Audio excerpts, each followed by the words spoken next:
Good morning, everyone. I give my heartfelt thanks to our school management and CBSE to give me such a nice opportunity to express my views and ideas in front of you all. So, my today's in-house training topic is the role of theatre and drama in classroom. The blend of drama, art, and education has been there since the time Plato started his academy. He believed that informing a student just about the concept is not enough. A good teacher has to include the ability of critical thinking and the importance of value education in a student. Drama and theatre both are pivotal outlets for self-expression and using drama as a teaching tool. Students are involved in every way, be it intellectuality, physically, socially, or emotionally. The use of drama and art in education lends to holistic learning, accelerates personality development, and imparts students with crucial life skills, problem-solving skills, leadership, cooperation, and collaboration. Through this blog, we will see the importance of drama and theatre in education, their benefits, role, and objectives in the learning process. Now, first we know about what is drama. Drama is simply referred to as a form of fiction which is represented in a performance, in a theatre, radio, or TV, and in any of its performing arts such as plays, mime, ballet, musical, etc.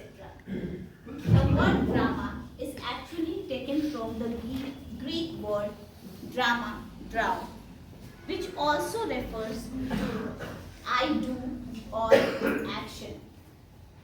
Thus, acting or performing action comes in play through theatrical, radio, TV, or live performance of a fictional story.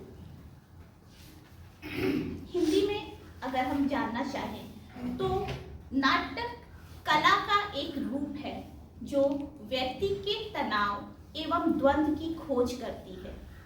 यह सामान्यतः कला का वह रूप है जिसमें दर्शकों के बीच एक कहानी का प्रस्तुतिकरण संवादों एवं शारीरिक क्रियाओं के माध्यम से किया जाता है। नाटक के दौरान कहानी का संप्रेषण थिएटर के विभिन्न अवयवों यथा अभिनय, पहनावा, दृश्यों, प्रकाश, संगीत, आवाज एवं संवाद के माध्यम से किया जाता है। नाटक एवं उसके द्वारा संप्रेषित संदेश का बौद्धिक एवं भावनात्मक प्रभाव नाटक के कलाकारों एवं दर्शकों, श्रोताओं दोनों पर होता है। नाटक एक दर्पण के समान है जिसमें हम अपनी छवि का मूल्यांकन कर सकते हैं एवं मानव व्यवहार तथा भावनाओं को गहराई से समझ सकते हैं। नाटक जीवन के सत्यों को उद्घाटित करती कहानियों के द्वारा उन पर विभिन्न समय एवं सांस्कृतिक दृष्टिकोणों को प्रदर्शित करते हुए हमारे दृष्टिकोण को बृहद बनाती है। नाट्य शिक्षा क्या है? नाट्य शिक्षा कला के नाटक रूप का शैक्षिक संसाधन के रूप में उपयोग करता है। इसमें अभिनयकर्ता का प्रशिक्षण भी समाहित है जो बच्चों के भौतिक, सामाजिक, भावनात्मक एवं संज्ञानात्मक विकास को बढ़ावा देती है। यह एक बहुसंवेदी उपागम है जो निम्नांकित उद्देश्यों की प्राप्ति के लिए उन्मुख होता है। पहला, आत्मचेतना में वृद्धि एवं समन्वय की सहानुभूति। दूसरा, विचारों के शाब्दिक एवं अशाब्दिक संप्रेषण में रचनात्मक एवं स्पष्टता को बढ़ावा। तीसरा, मानव व्यवहार, अभिप्रेरणा, विविधता, संस्कृति एवं इतिहास की गहरी समझ में बढ़ावा। नाट्य शिक्षा थिएटर के अवयवों या यथा पहनावे, दृश्य, प्रकाश, संगीत, संवाद, ध्वनियाँ, कहानियों की पुनरावृत्ति आदि का प्रयोग बच्चों के अधिगम अनुभवों को बढ़ाने के लिए किया जाता है। नाट्य शिक्षा नाट्य क्रियाओं के दौरान छात्रों को विभिन्न भूमिकाओं का अनुभव कराता है जो उसके बाद में जीवन में काम आते हैं। नाटक प्रदर्शन का प्रचलन प्राचीन काल से चला आ रहा है। प्राचीन संस्कृत साहित्य नाटकों से भरा पड़ा है। नाटकों की परंपरा राजपूत काल तक चलती रही, लेकिन मुगल काल में इस कला को अवश्य धक्का लगा। आंग्ल शासन काल में भारतीय पाश्चात्य साहित्य के निकट आए तथा साथ ही संस्कृत साहित्य के पुनरुद्धार हुआ, जिसके कारण कई प्रभावशाली नाटकों की रचना हुई।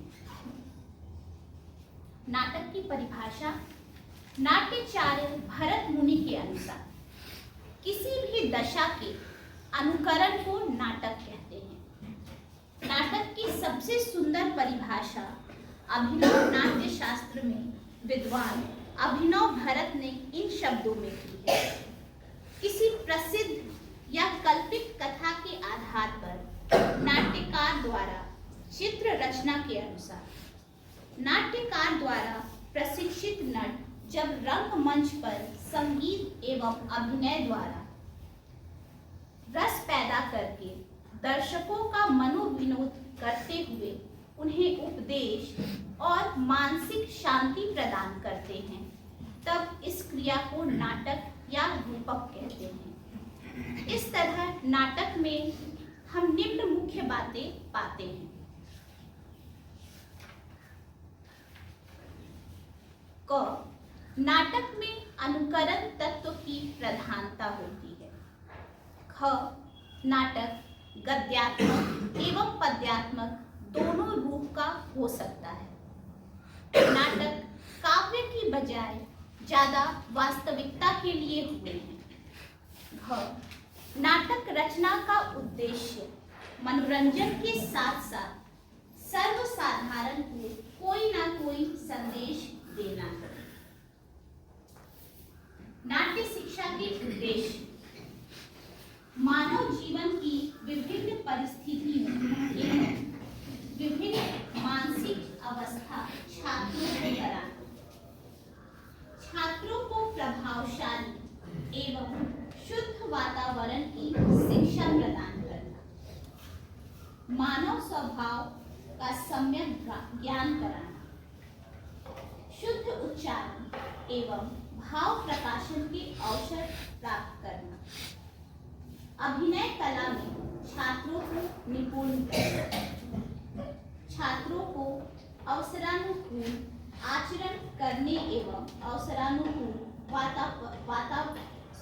वार्तालाप करने की शिक्षा प्रदान करना, छात्रों को प्राचीन एवं आधुनिक संस्कृति का यथार्थ जीवन से परिचय कराना। अब हम नाटक शिक्षण की विभिन्न प्रणालियों के बारे में जानेंगे। आजकल नाटक शिक्षण के लिए निम्न प्रणालियों का प्रयोग किया जाता है। पहला है व्याख्या प्रणाली। व्याख्या प्रणाली में नाटक की भाषा, पात्र, चरित्र, शैली एवं कथोपकथन आदि व्याख्या स्पष्ट रूप से आती है। व्याख्या प्रश्नोत्तर प्रणाली के आधार पर की जाती है। ये प्रश्न मुख्य रूप से नाटक की भाषा, कथानक, पृष्ठभूमि पृष्ठभूमि तथा विचार सौंदर्य आदि से संबंधित करके किए जाते हैं। इस तरह छात्र नाटक के गुण दोषों से भली भांति परिचित हो जाते हैं, लेकिन यह प्रणाली प्रमुख रूप से उच्च कक्षाओं के लिए ही उपयुक्त है। प्राथमिक स्तर पर यह उपयोगी सिद्ध नहीं हो सकती। दूसरी प्रणाली है प्रयोग प्रणाली। प्रयोग प्रणाली नाट्य शिक्षण की सर्वोत्तम प्रणाली है। इसमें नाटक को रंगमंच पर अभिनीत किया जाता है। इसी कारण प्रयोग प्रणाली को रंगमंच अभिनय प्रणाली कहकर भी पुकारा जाता है। रंगमंच अभिनय प्रणाली में छात्र संपूर्ण नाटक को रंगमंच पर अभिनीत करते हैं। यह प्रणाली छात्रों पर अन्य प्रणालियों की अपेक्षा ज्यादा प्रभाव डालती है। तीसरा है कक्षा अभिनय प्रणाली। कक्षा अभिनय प्रणाली प्रयोग प्रणाली का दूसरा रूप है। अध्यापक कक्षा के छात्रों को नाटक के मुख्य पात्रों की भूमिका प्रदान करता है, जिन्हें कि छात्र कक्षा में ही अभिनीत करते हैं। छात्र भावपूर्ण ढंग से संवाद पढ़कर सुनाते हैं अथवा स्मृति के आधार पर कहते हैं। यह सत्य है कि इस प्रणाली में रंगमंच जैसी प्रभावशीलता पैदा नहीं की जा सकती, लेकिन सरलता एवं व्यवहारिकता की दृष्टि से यह बहुत उपयोगी है। इस प्रणाली का उपयोग अध्यापक चाहे जब सुविधा अनुसार कर सकता है। दूसरे कक्षा अभिनय प्रणाली में कक्षा का वातावरण सरल एवं क्रियाशील बनता है तथा ज्यादा छात्रों को नाटक में भाग लेने का अवसर मिलता है। चौथी प्रणाली है आदर्श नाट्य पाठ प्रणाली। इस प्रणाली में अध्यापक स्वयं संपूर्ण नाटक का भावपूर्ण मुद्रा में कायिक एवं वाचिक अभिनय करता है। वह कक्षा छात्रों के सम्मुख नाटक के हर पात्र के अनुसार ध्वनि को चढ़ाता उतारता है एवं विभिन्न अंगों का संचालन करता है।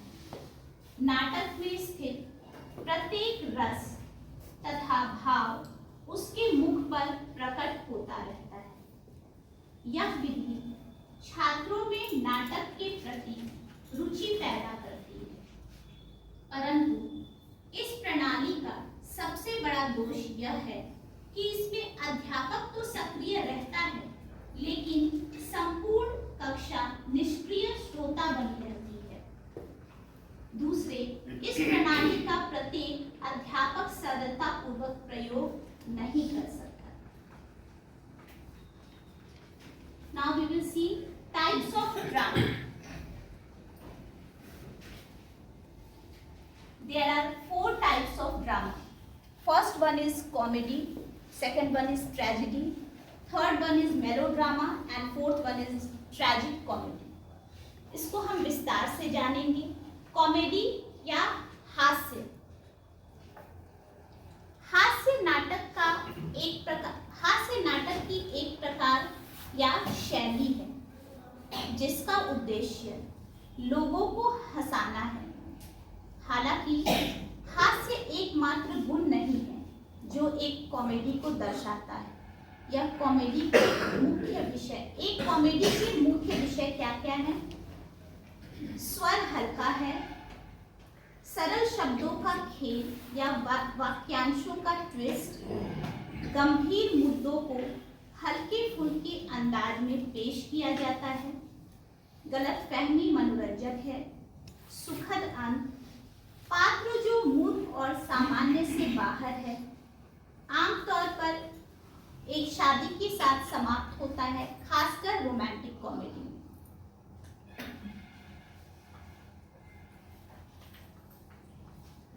दूसरा है ट्रेजेडी, जिसे हम हिंदी में त्रासदी कहते हैं। इसलिए त्रासदी सबसे आम और लोकप्रिय प्रकार के नाटकों में से एक है, जैसा कि आप शायद अनुमान लगा सकते हैं। त्रासदियों में दुख होता है, हालांकि इससे कहीं अधिक त्रासदियां हैं। इसके मुख्य विषय हैं नाटक में एक घातक दोष, नायक में एक घातक दोष, ऐसी स्थितियां जो आसानी से नियंत्रण से बाहर हो जाती हैं और अच्छे तरीके से नहीं, मानवीय पीड़ा, घृणा या गरीबी अक्सर विषय होते हैं। मेलोड्रामा की तुलना में यह गहरे विषय हैं। एक बार वीर या लोकप्रिय व्यक्तित्व के निधन का वर्णन करता है, एक अविश्वसनीय निष्कर्ष जिसमें एक या अधिक पात्र मर जाते हैं, एक भयानक रेचन पर आता है। तीसरा है मेलोड्रामा।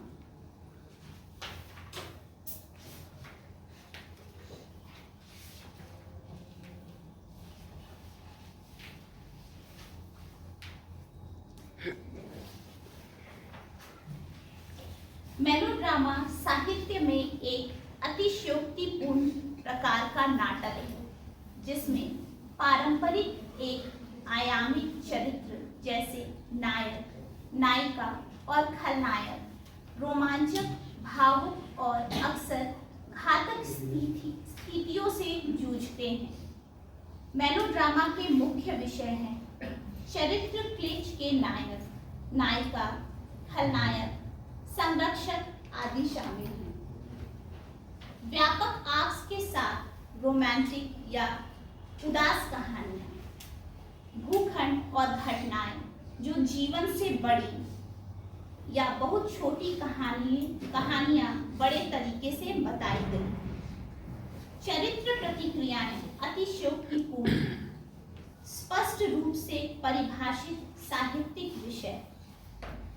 संकल्प प्राप्त करने के लिए चरित्र दोषों को दूर करना होगा, जिसका अंत कभी सुखद तो कभी दुखद होगा।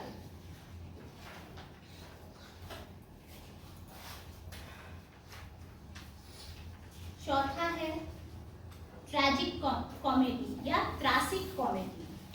साहित्य में नाटक के प्रकारों में ये जटिल है। वे एक के साथ मिश्रित त्रासदी और कॉमेडी से कहीं अधिक है। मुख्य विषय हैं मजाकिया, व्यंग्यात्मक तरीके से दिया गया एक गंभीर कथानक, दुखद दोषों वाले पात्र जिनकी कृत्यों का परिणाम मृत्यु नहीं होता, एक भ्रमित करने वाला विषय। व्यापक व्यक्तित्व वाले पात्र जो रूढ़िवादी रूप से विनोदी तरीके से कार्य करते हैं, कोई हर्षित या हास्यास्पद निष्कर्ष नहीं है।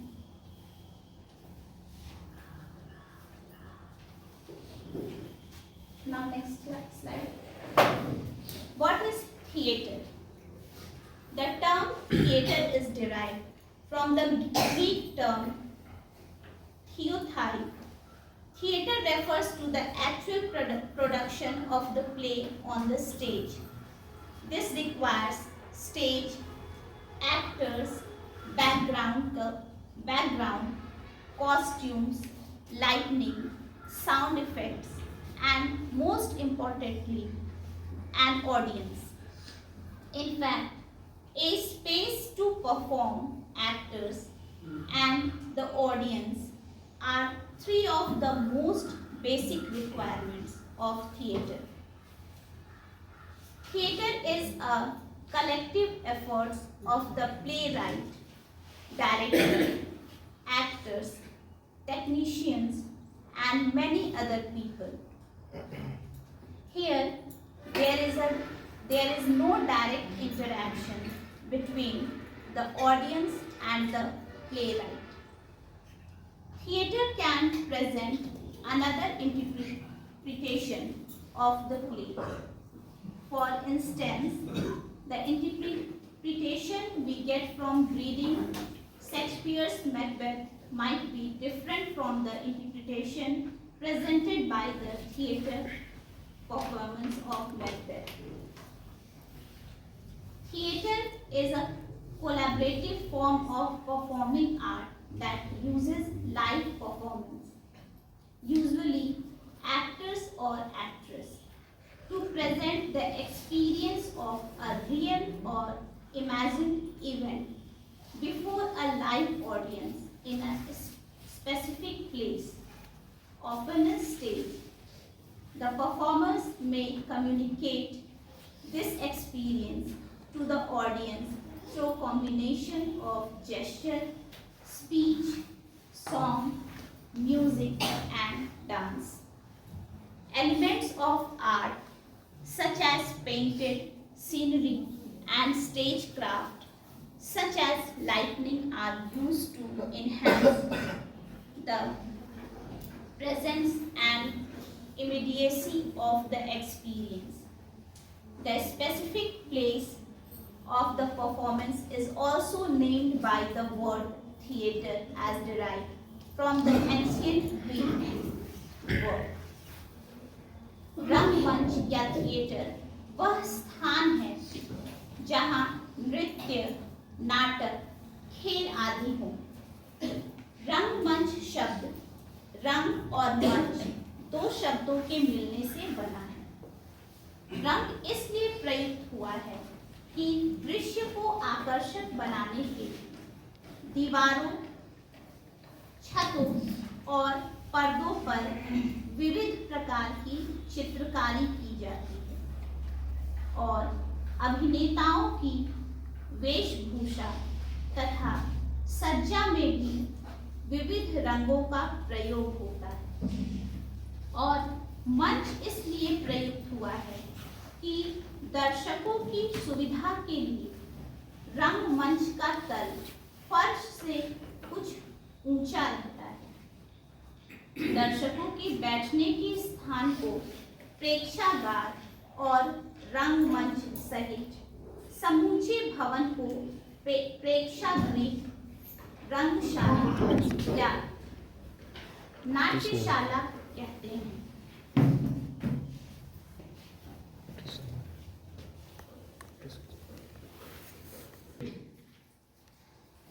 दर्शकों के बैठने के स्थान को प्रेक्षागार और रंगमंच सहित समूचे भवन को प्रेक्षागृह, रंगशाला या नाट्यशाला कहते हैं। पश्चिमी देशों में इसे थिएटर या ओपेरा नाम दिया जाता है। जिसे रंगमंच भी कहा जाता है। वास्तुकला एक भवन या स्थान जिसमें दर्शकों के सामने प्रदर्शन दिया जा सकता है।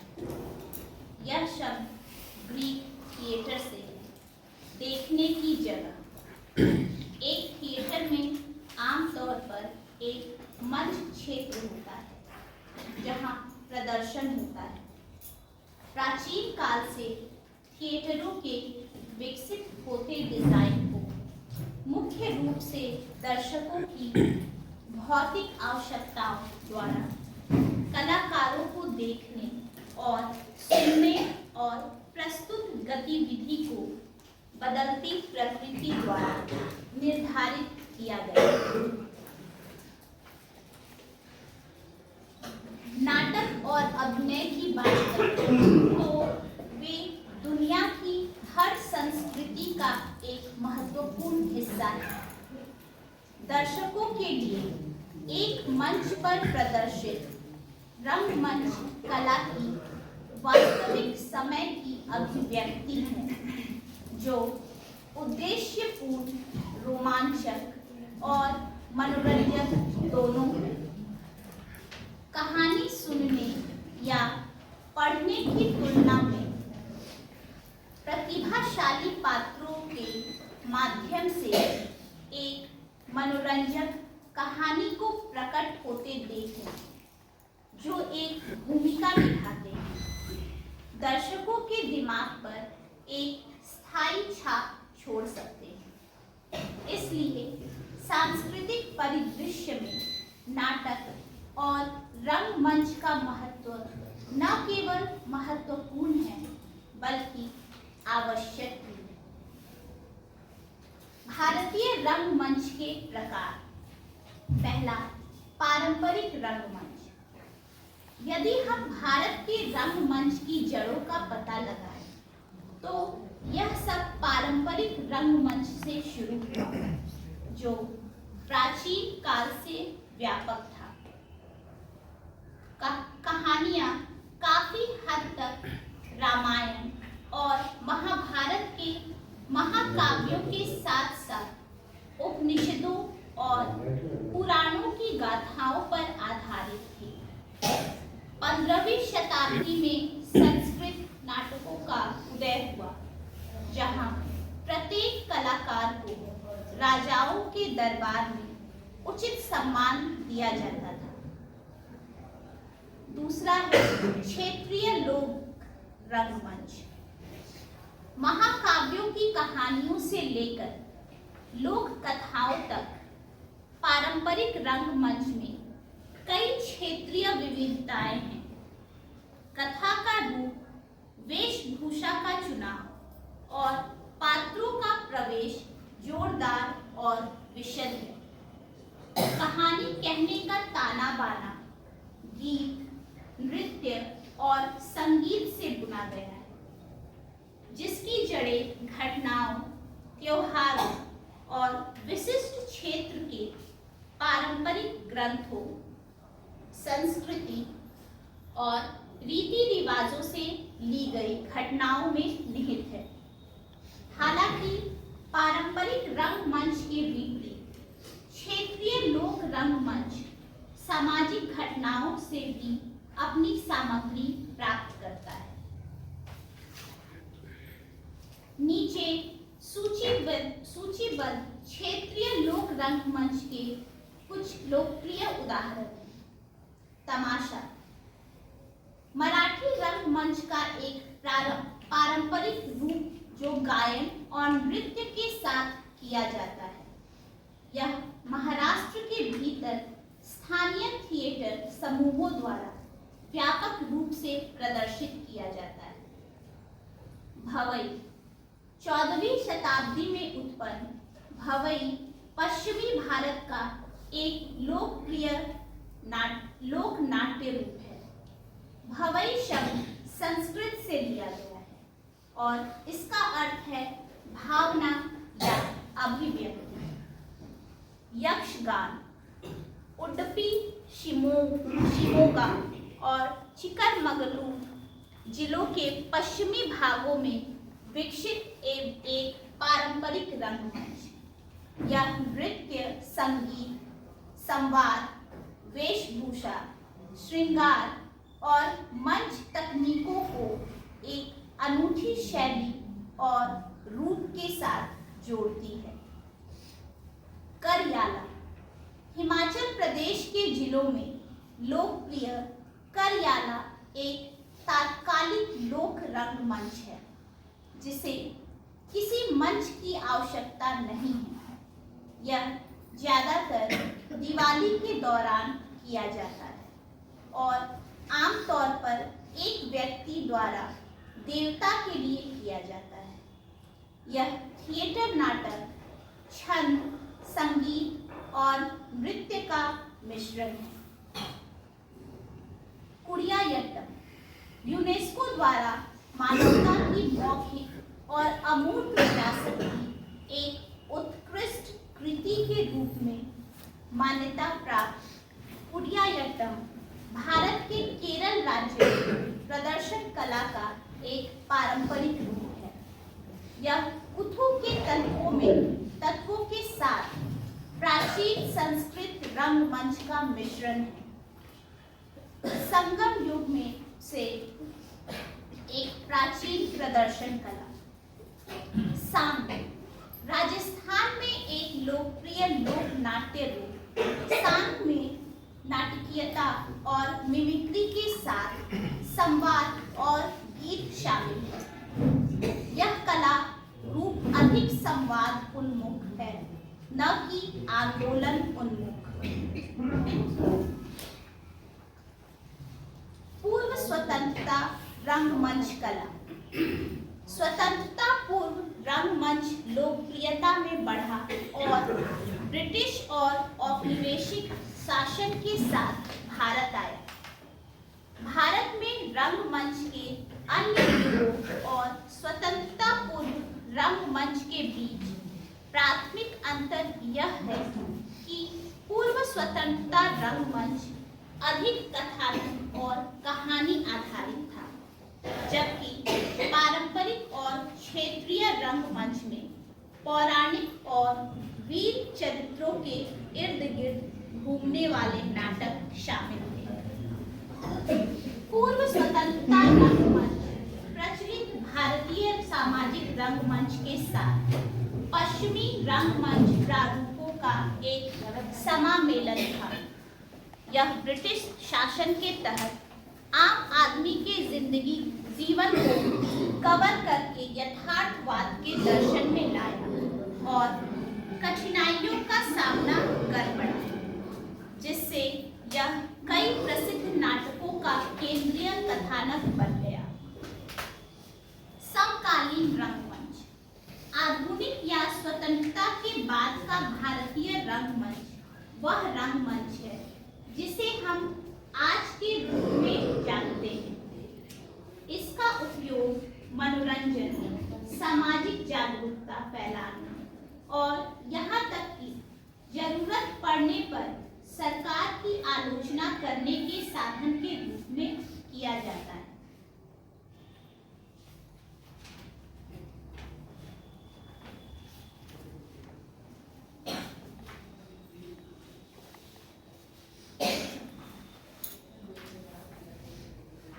Drama versus theatre. Drama is the script of a play. Theatre is the on-stage production of a play. There is direct interaction between the reader and dramatist. There is no direct interaction between audience and the dramatist. Interpretation of the play depends on the reader. Interpretation of the play depends on the artist. Drama is an abstract entity. Theatre is a physical entity. Drama and theatre as a teaching tool. Using drama and theatre as a tool to teach is not only effective, it is also bring the necessary change in the learning progress of students. There is a famous American proverb, tell me and I will forget, show me and I may not remember, involve me and I will understand. American जो विशेषज्ञ हैं उन्होंने कहा है, tell me, मुझसे कहो मैं उसे भूल जाऊंगा, मुझे दिखाओ मुझे वो याद नहीं रहेगा, लेकिन तुम मुझे किसी कार्य में सम्मिलित करो, मैं उसे जीवन भर याद रखूंगा, उसको करके सीखूंगा और हमेशा के लिए याद रखूंगा. This seems to be true, especially in the case of school students. The attention span in children is not high, and in today's world, which is powered by technology, it is even more difficult to get them to concentrate and remember things. However, education institutions have found a solution to this. Some colleges and schools have started using drama to teach. Teaching through drama means asking students to draft a play or a skit around a topic from their curriculum and present it in front of the class. The performers learn about the topic while preparing, and the rest learn from the skit performed.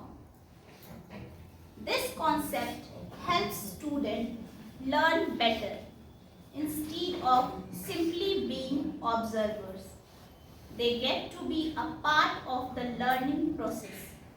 We ask them to make links. We ask them questions which may not be relevant in the realm of the subject. We help them to understand it from a human perspective. The idea of drama in education has existed in some form of this other for years now. However, the concept has mainly stayed confined as a pilot project. The growth of this concept has been hindered mainly because of lack of belief and administration. However, now there are students built societies within college and independent organizations who are taking the initiative of changing the teaching methods. We believe that the young minds should explore beyond the four walls. The performing art is the apt medium for it. Our modules aim at experiential learning and using alternative education means to give students the opportunity to experiment with their ideas, explore their surroundings, experience new situations, and express their viewpoints. Taking this point further, actor and theatre artist Adil Hussain says, using theatre as a teaching aid will help unlock creativity. Every student should participate in this. I always found math boring. I did not understand it. So, I think it will be useful if students can understand these subjects and social issues through this method. Many colleges have different drama and theatre societies which perform plays, usually street plays, to spread awareness about various social issues ranging from gender equality to sustainable living. There is a life outside the classroom. When it comes to colleges, there are real issues such as importance of sustainability, of equality of different roles. I remember we did a street play on how all jobs should be taken seriously, and a lot of people reached out to us after the play and told us that they enjoyed it. It is the power of using drama as a teaching aid is now not only limited to social issues as it slowly makes its way into classroom. A multidisciplinary approach offers an expansive intellectual grounding in all kinds of humanistic inquiry by exploring issues, ideas, and methods across the humanities and the arts and the natural and social sciences. Students learn to read critically, write cogently, and think broadly. These skills elevate their conversation in this classroom and strengthen their social and cultural analysis. It cultivates the tools necessary to allow them to navigate the world's most complex issues.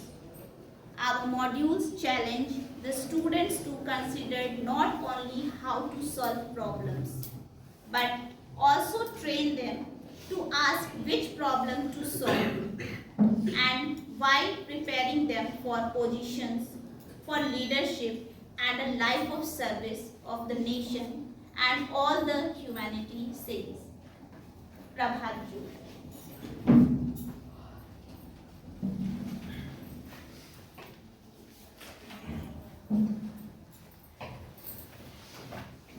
Difference between drama and theatre.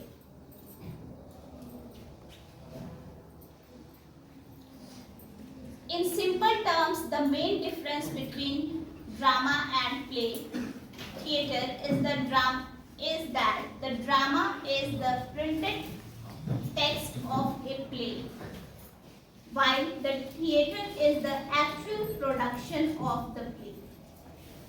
Drama and theatre are two words that we often use interchangeably, as both of them are related to performing arts. However, there is a distinct difference between these two words, and in this article we are going to look at the difference between drama and theatre.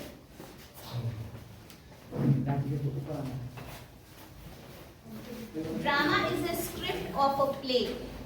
Drama is the direct interaction between the reader and dramatist. Interpretation of the play depends on the reader. Drama is an abstract infinity. Theatre is the on-stage production of a play. There is no direct interaction between audience and the dramatist. Interpretation of the play depends on the artist. There is a physical infinity. नाटक और रंगमंच में क्या अंतर है? नाटक एक पाठ, गद्य या एक कविता रचना के रूप में हो सकता है, जो मानवीय भावनाओं और संघर्षों से भरी कहानी को चित्रित करता है। हालांकि यह केवल तभी रंगमंच बन जाता है जब इसे कलाकारों के साथ पाठ में पात्रों की भूमिकाओं को निभाते हुए मंच पर किया जाता है। नाटक को मंच पर कलाकारों द्वारा जीवन दिया जाता है। रंगमंच में श्रोता और मंच आवश्यक है। नाटक रंगमंच की उन विधाओं में से एक है जहां कॉमेडी, त्रासदी या एक्शन अन्य विधाएं हो सकती हैं। नाटक 11 सितंबर जैसे जीवन का एक एपिसोड हो सकता है, जबकि रंगमंच और दर्शकों की एक विशेष सेटिंग है। रंगमंच भौतिक है, जबकि नाटक अमूर्त और व्यक्तिगत हो सकता है।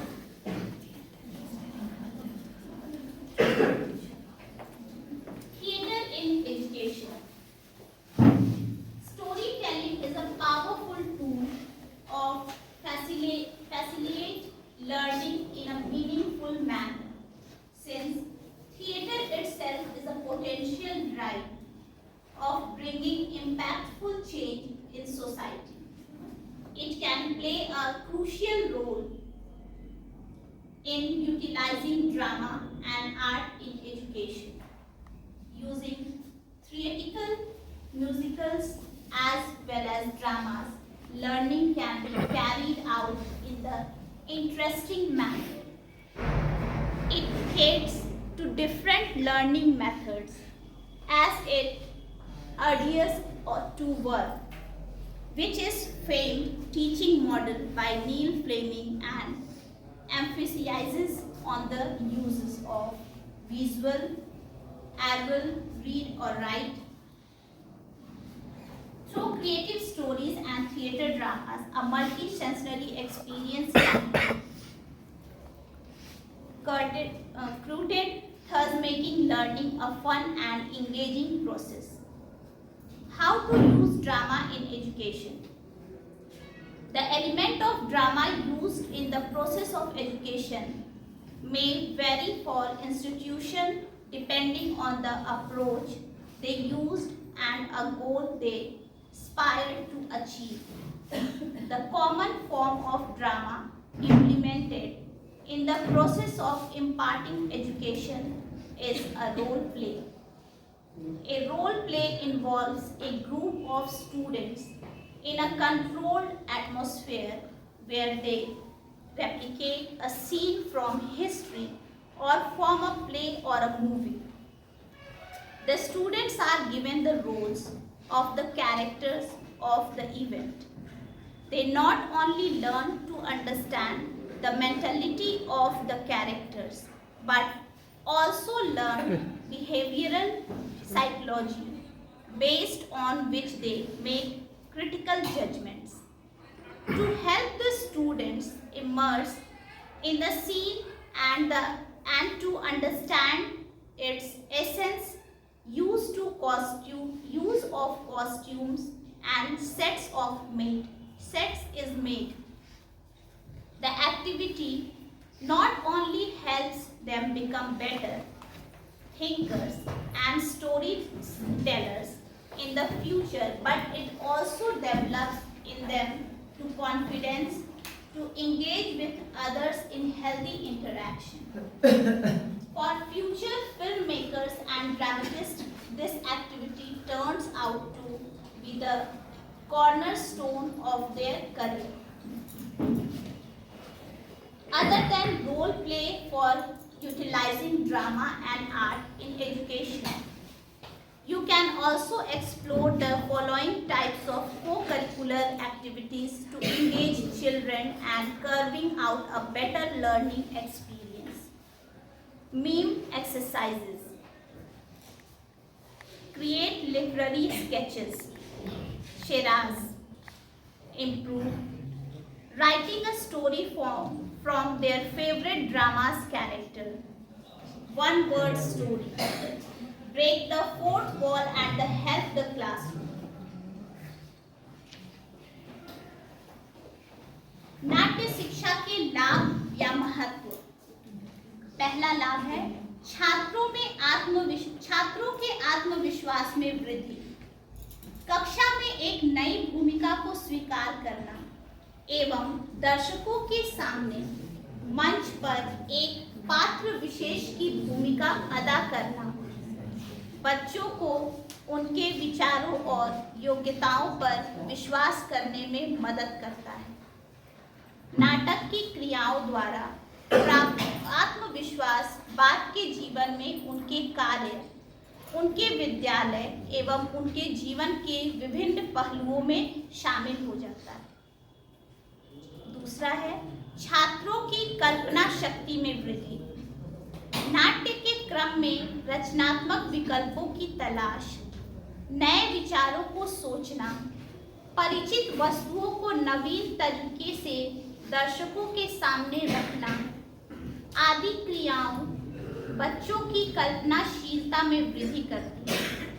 और जैसा कि आइंस्टाइन ने कहा है, कल्पना शक्ति ज्ञान से अधिक महत्वपूर्ण है। समानुभूति का विकास।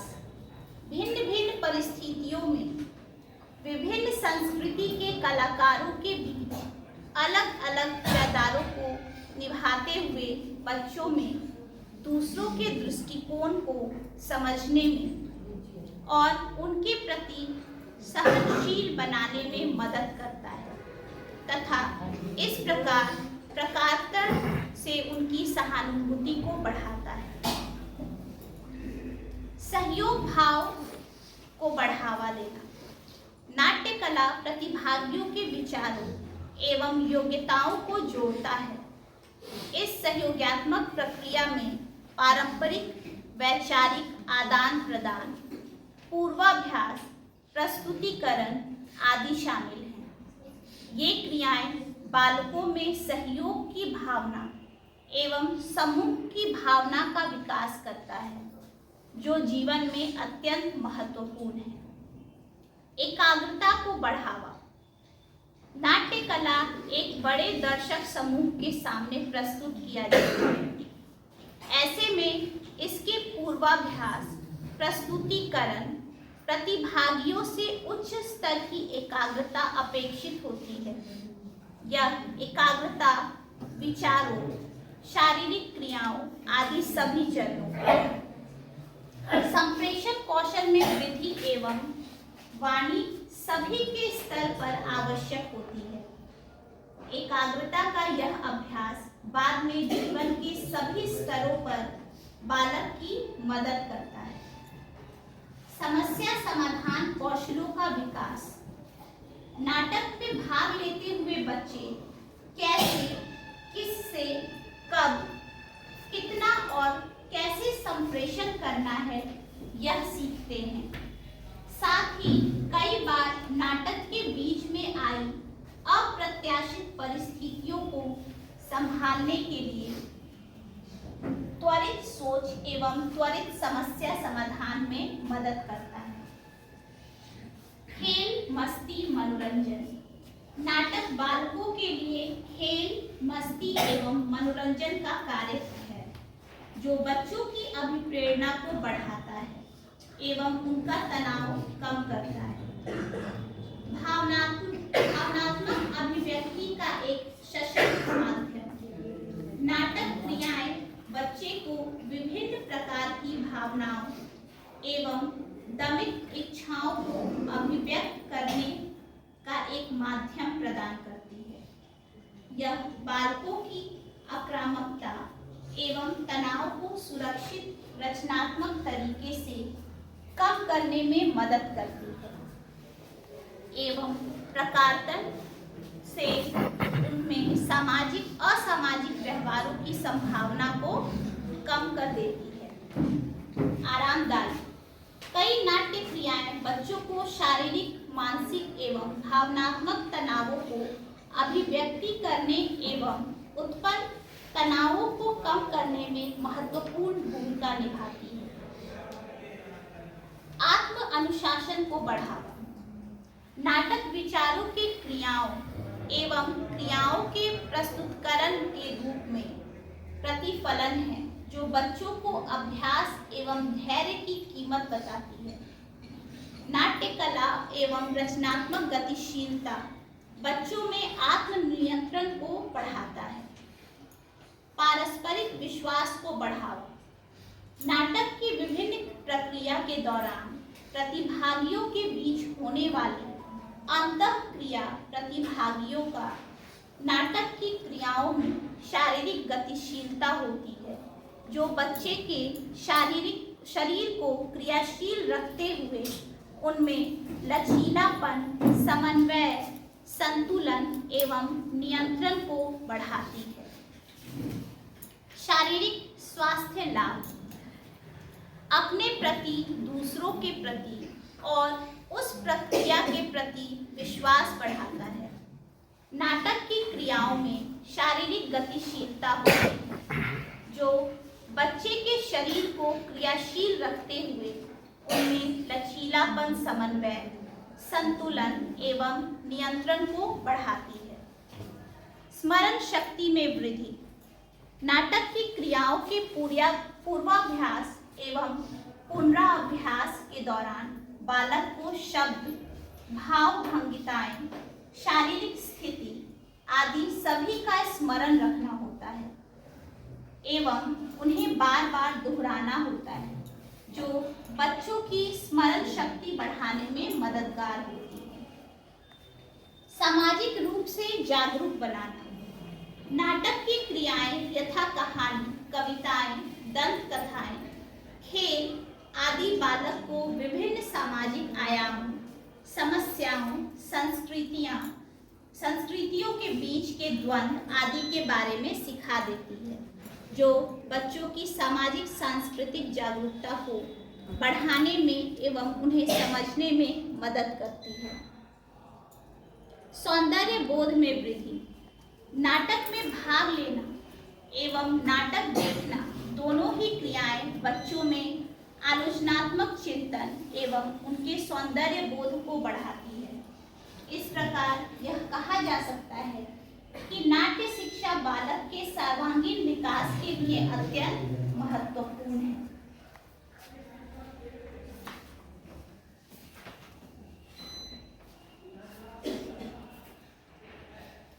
शिक्षा में नाटक का महत्व।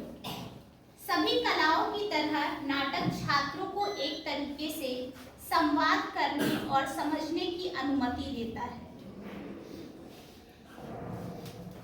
नाटक एक ऐसी दुनिया में रहने और काम करने के लिए छात्रों को तैयार करने के लिए एक महत्वपूर्ण उपकरण है जो पदानुक्रम के बजाय तेजी से टीम ओरिएंटेड है। नाटक छात्रों को टॉलरेंस और एम्पैथी विकसित करने में मदद करता है। नाटकीय कला शिक्षा समस्या समाधान में रचना को उत्तेजित करने का एक महत्वपूर्ण माध्यम है। यह छात्रों को अपने विश्व के बारे में और खुद के बारे में बता सकता है। नाटकीय अन्वेषण छात्रों को भावनाओं, विचारों और सपनों के लिए एक आउटलेट प्रदान कर सकता है जिनके पास अन्यथा व्यक्त करने का साधन नहीं हो सकता है। नाटक समाज में मानव का एक कला है जिसमें मानव अपना सर्वांगीण विकास कर सकता है, जैसे सामाजिक विकास, सृजनात्मक विकास, पारंपरिक धरोहर, कलात्मक विकास, शारीरिक विकास, मानसिक विकास आदि। Benefits of drama and theatre in education. In a world where the need of leaders, influencers, and thinkers is imminent and growing, the education sector has added responsibilities to be it. By the implementing effective teaching, the quality of education is certainly to increase. The core benefits of using drama and art in education as the tool of education can be summed up in the following points. Students become better learners. They learn to empathize with their social elements. With the spirit of co-working, they develop an attitude of co-learning. Using their leadership skills, they use at resolving to conflicts at the micro level and at a large level as well in society. They become torch barriers of critical thinking and encourage the flow of discourse. Having understood the core of education, they devise the method of creative learning.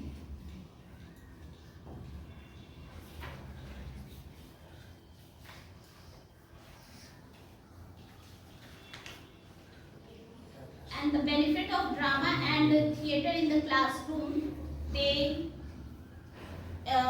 improve their speaking and listening skills, comprehension.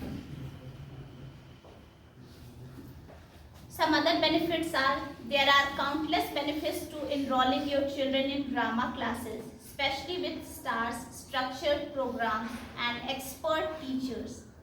One of the main reasons it's crucial to expose your child to drama classes focuses on the importance of drama in primary education.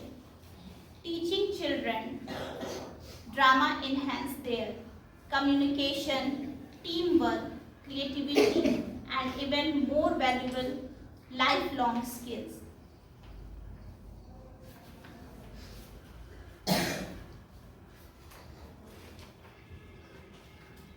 So here we can see theatre and drama, the role of theatre and drama in classroom. Students, it is beneficial for teachers and as well as the students also. Drama और theatre के माध्यम से हम बच्चों में बहुत सारी गुणों का विकास कर सकते हैं और अपने वर्ग को, कक्षा को रोचक बना सकते हैं। आशा करती हूँ कि आपको यह सेशन अच्छा लगा होगा, आपके लिए बेनिफिशियल होगा। थैंक